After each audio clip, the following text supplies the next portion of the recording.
Good afternoon, everybody. And I'm in my shirt that I decided need color, um, which I'm having fun. Just kind of taking some t-shirts that were donated. Now, the first one that I made was She Is Strong. That was one that I had previously purchased, but this Adidas one was a gift. So it says Nat did as, then this is a big J, Jesus. So I'm trying to follow his lead. No one's perfect, but I'm trying to adhere to the commandments and trying to teach people as much as I can about the truth that's found in. Oh, I guess I forgot. I took Geneva to bed with me last night so I could read before I went to sleep. So I have a couple things I wanted to talk about. The first one is I identify myself as having a full functioning brain, free of brainwashing. So take your poison elsewhere. So those that want to throw stones and say, oh, well, because of, you can keep Googling medical, whatever, but that doesn't make you a doctor. And that by no means makes you know what's going on with my life. So thanks for your input, but no thanks. I take my orders from him. And if it doesn't apply in the Bible, doesn't talk about that, then you shouldn't be doing it. Just words to live by. That's the way I look at it. I might suggest people revisit those that want to throw stones and say that I'm crazy. Need to look long and hard in the mirror.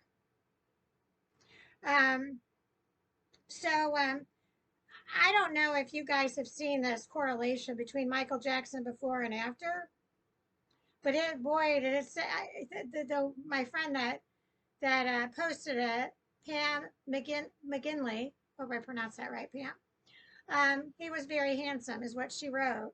And if Mike, and the caption underneath it read, if Michael only knew how handsome he was. But then what happened? Hollywood got to him. And then we know how that story ended. So, boy, did that spark all kinds of stuff in my life, personal life. What is insanity is listening, thus hearing the nonsense out of people's yaps about my beloved face. The number of women throughout my life that have told me I need Botox, frankly, I've lost count. No thanks. You need to, and throw away the key. If you want to put Botox and poison in your body, that's your decision to make. But don't pawn off your free medical advice onto me. I enjoy my lines, my smile lines. I enjoy whatever has happened on my face because why? It shows my past. It shows my war wounds. And I'm okay with that. Maybe you're not, but I'm not trying to look like someone else. I've always tried to be me.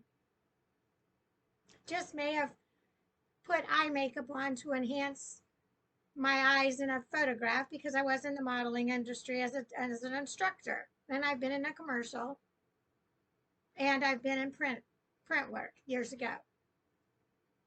So I know what you need in order to enhance so your eyes don't look like they're going to just meld away into the picture. And what's funny is when I picked out these glasses, it was another soul sister that I just met. She goes, "Oh, these look like they just frame out your eyes just perfectly." She was right. I love them. I've had them for years. I don't need to go get new ones every year because amazing how my eyes have just stabilized since my mid 40s. Even though they keep trying to tell me I need bifocals, and I'm like, no, I don't. When it's print's really teeny weeny, you're not going to normally see that. So you got to bring it up closer. Since when does man decide how far you're supposed to look at something and how somebody says, oh, well, you need large print to read because, you're having problems reading?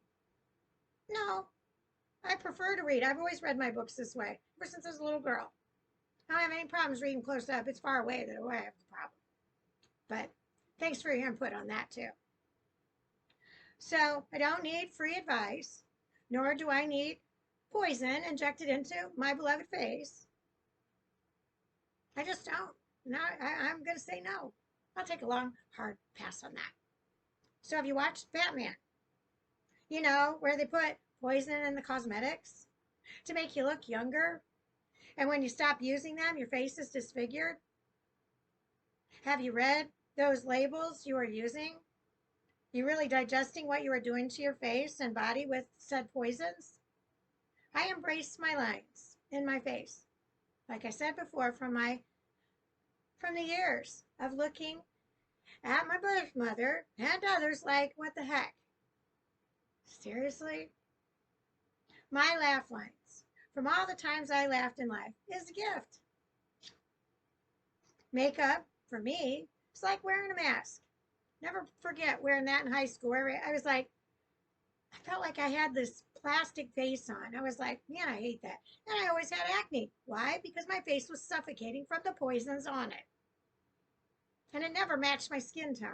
Never. I love the beauty that God gave me, and I occasionally wash my face with soap and water. Today was one of those days, but I don't, by any means, have a regime. I don't need to put all these potions and tonics on my face for it to have this nice, healthy glow.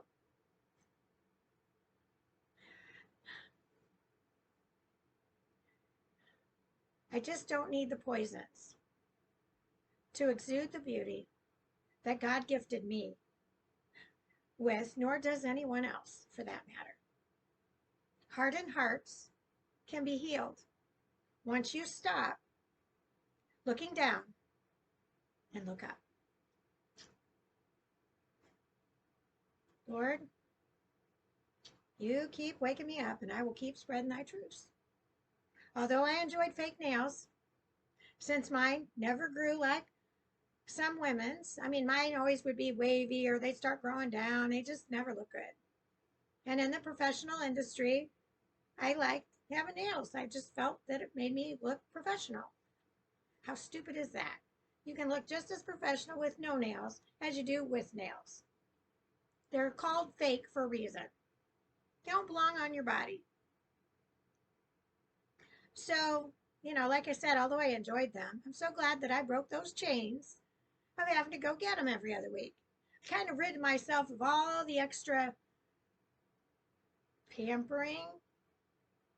Kind of hard to even call it pampering anymore because it ended up being a chore. I enjoyed going to talk to the ladies, don't get me wrong. At Lynn's Salon, I loved all those ladies. They were always so warm and friendly, just like family to me, and they still are to this day. At LA Nails, and I believe it's Elkhart/Goshen area over there in front of Meyer. But in Indiana. But when you really think about the time that you spent doing all this extra stuff, I got the extensions taken out before I left, got the nails taken off. Like, I'm not doing this. I tried the little press-on ones for a while. I tried those peel and stick ones for a while, but I was like, again, it's more freaking work. I want simple. I'm living in the Florida Keys. I need a simple life. I need beach hair, which I've got it now. And I don't care attitude, because every day I wake up is a bonus day. And I live with a joy-filled life. So it takes me a few minutes to clip my nails, and I don't do it daily. And then I take a little file and file them down. I haven't even painted them. I couldn't even tell you when. So when you think about the different things that we take the time to do, yet people don't have time for him. Well, I think it's time that you sit down and you reassess who's important in your life and who you're idolizing. Because if you're not taking time for him but one day a week, there's a problem. There's a big one. Because you're focusing more down there than up there at the light. So if you're having a bad day or your life just sucks, well, perhaps you need to open up the Geneva Bible and start looking up. And I told my tribe sister this morning, when people start talking to me about nonsense and darkness, trying to bring me down to their level and stealing my joy, I'm just going to start doing this.